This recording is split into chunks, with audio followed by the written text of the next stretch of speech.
بالله بأي حقوق تتقدم على حق الدولة في قرارات السلم والحرب.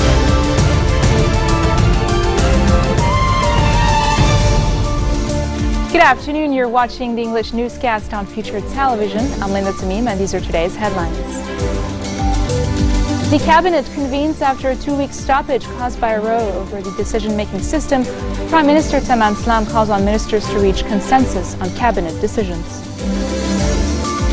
The U.S. Embassy in South Korea says American Ambassador Mark Lippert is in stable condition after he was attacked by a knife-wielding man this morning.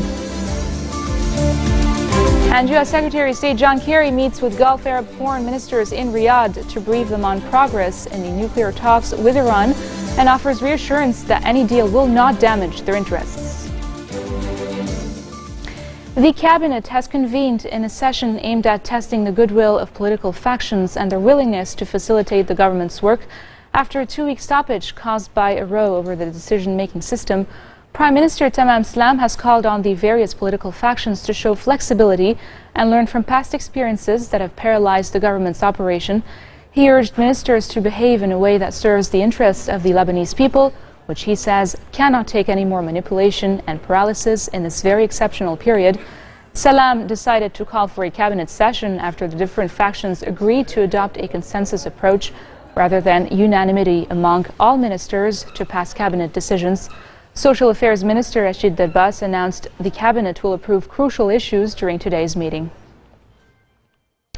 The Lebanese army has arrested a dangerous member of ISIS in a hospital in the Bekaa Valley. The national news agency says the ISIS commander, identified as Hussein Ghorli, was wounded in clashes between the army and jihadi militants near Ras Baalbek. ISIS militants raided army posts on Ras Baalbek outskirts in January, killing 8 soldiers. A security source said the militant was arrested 10 days ago at Al Manara Hospital in Hasbaya, West Bekaa. The NNA also reported that Ghorli participated in the deadly clashes with the army in Arsal last August and described him as one of the most dangerous ISIS militants in the Kalamoun outskirts region. A quantity of explosives was found in the southern district of Jizin. The national news agency said a state security patrol found explosives, detonators and hand grenades on the side of a minor road in Jizin. The agency launched an investigation and is examining the scene.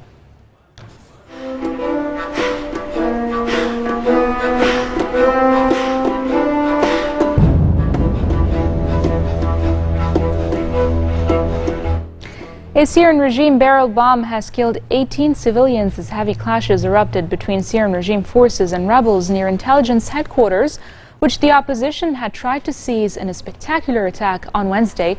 The attack left at least 40 dead, according to activists and a security source. The attack on the intelligence offices, a frequent target of the rebels, began with a huge explosion in a tunnel that caused part of the building to collapse.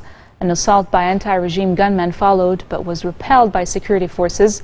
The Syrian Observatory for Human Rights says at least 18 civilians have died as a result of a single regime barrel bomb, which was dropped from a helicopter and struck an eastern sector of the divided city, where people were gathering to buy and sell fuel. In the northern province of Idlib, 7 civilians were also killed in a regime airstrike near a school. Moscow says it will host talks between representatives of Syrian President Bashar al-Assad's regime and opposition figures in April, 3 months after a meeting between the parties, which ended without any concrete results. A spokesman for the foreign ministry said representatives from a larger section of the Syrian opposition are expected to take part in the talks. Deputy Foreign Minister Gennady Gatilov told reporters that members of the exiled opposition Syrian National Coalition, which did not take part in the first round of talks in January, were considering coming to Moscow for the meeting. Gatilov said the UN Syria peace envoy Staffan de Mistura will also take part in the talks. And coming up next, former NSA contractor Edward Snowden says he is not being offered a fair trial if he returns to the United States. More after the break.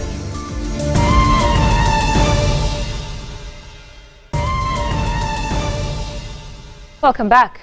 Iraqi forces and Shiite militias fought with Islamic State extremists to retake areas in the country's north. A video filmed by a freelance cameraman showed Iraqi soldiers firing machine guns and mortars towards what they believed were Islamic State group positions in the Alam district near the northern city of Tikrit. Iraqi troops were unable to advance as roadside mines and suicide attacks hindered their progress. The battle for Tikrit, a strategic city along the river Tigris, was taken by the Islamic State group, along with the country's second largest city of Mosul, during the militants' lightning advance last year across the north. The fighting near Tikrit came amid separate bomb attacks that day in the capital, Baghdad, which killed at least 8 people and wounded over dozens others. The UN says military operations aimed at retaking the Iraqi city of Tikrit from ISIS have caused around 28,000 people to flee their homes. Over 5 million people are in need of humanitarian assistance in Iraq. 2 million of them were displaced by ISIL in 2014. One of them is Samir, who tells his story in this video. Check it out.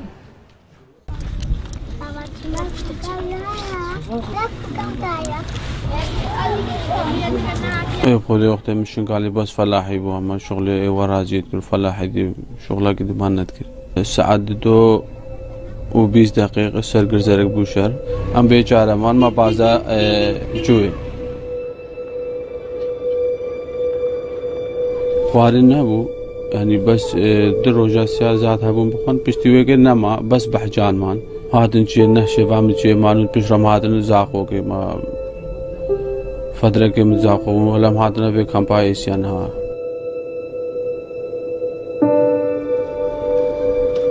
خود زاقو أم كاتن هيكل كي هيكل ندريبو نا شبكبو بنيوي آخبو نا كهربو يعني تشتري وراستي بزحمت بو بس بعلاجي بو يعني نا آف تشتري تقدر نبو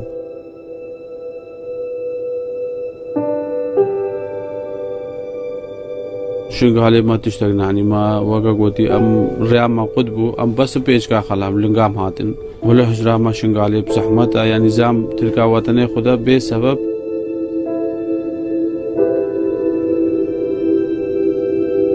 نعم هاتنا حاليا كامبا إيسيا هشتي مهيدا هاتنا كامبا إيسيا دخيف دانا ما ومجارو كي خطيتنا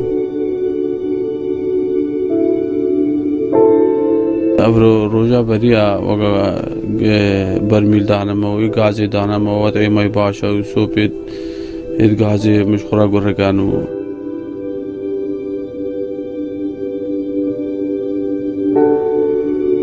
يعني فرقات صوبت غوريكي ساعات سال بيت شخرا غوريكي صوبت ساعات كي زد ساعات زارو جيانا مش برينها خوشترا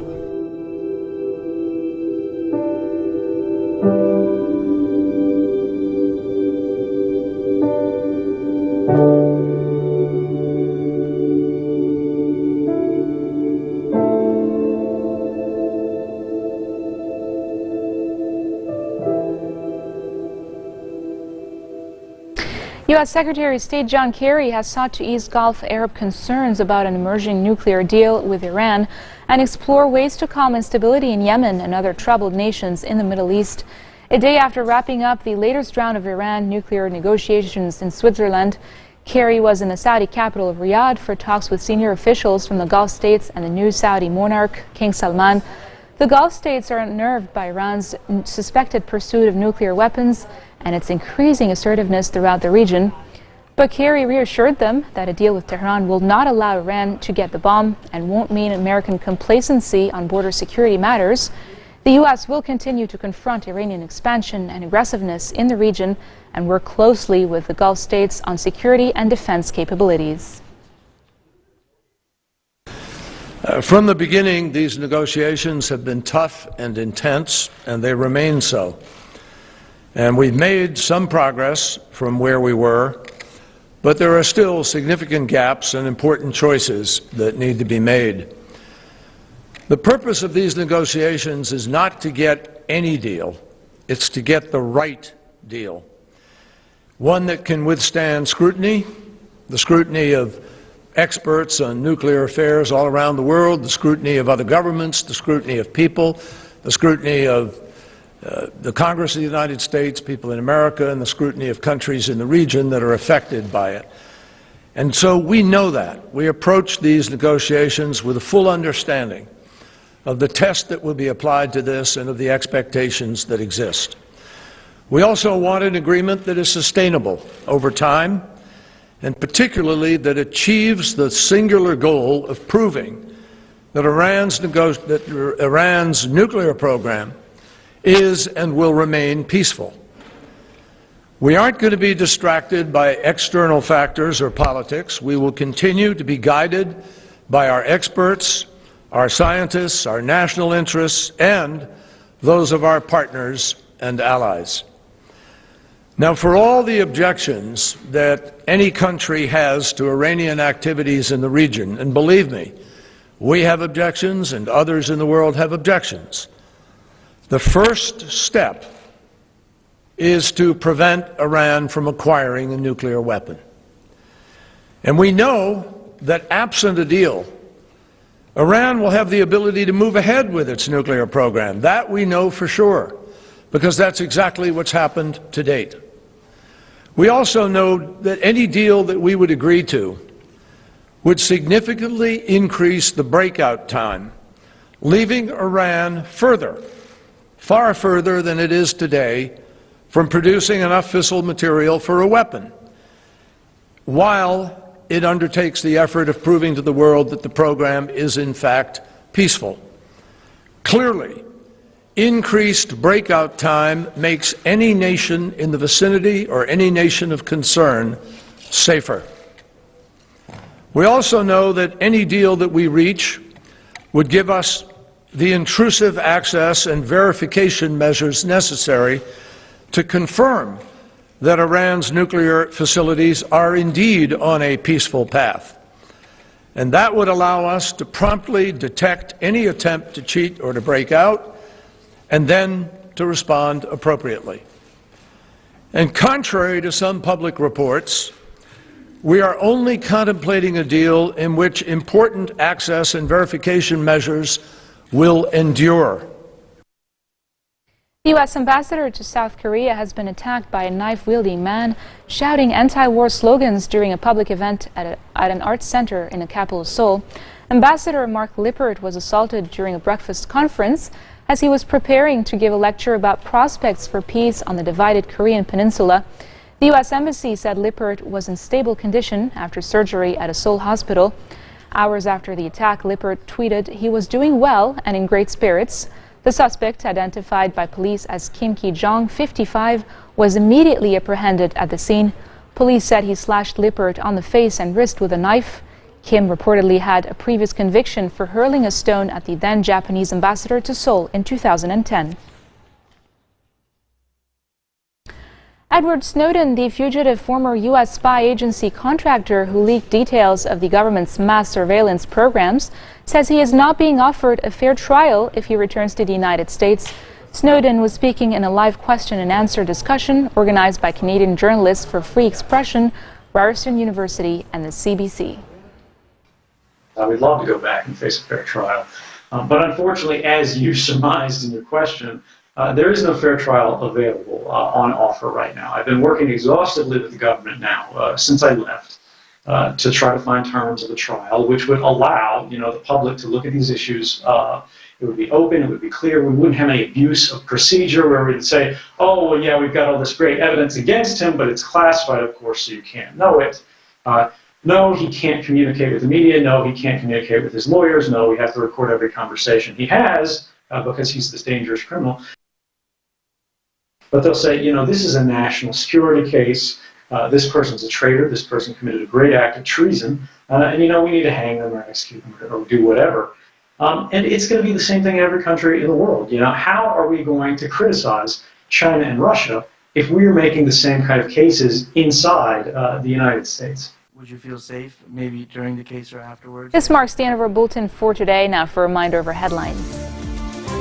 The cabinet convenes after a 2-week stoppage caused by a row over the decision-making system. Prime Minister Tamam Salam calls on ministers to reach consensus on cabinet decisions. The U.S. Embassy in South Korea says American Ambassador Mark Lippert is in stable condition after he was attacked by a knife-wielding man this morning. And U.S. Secretary of State John Kerry meets with Gulf Arab foreign ministers in Riyadh to brief them on progress in the nuclear talks with Iran and offers reassurance that any deal will not damage their interests. Those are your headlines from us for today. I'm Linda Tamim, and I thank you all for tuning in this afternoon. Take care.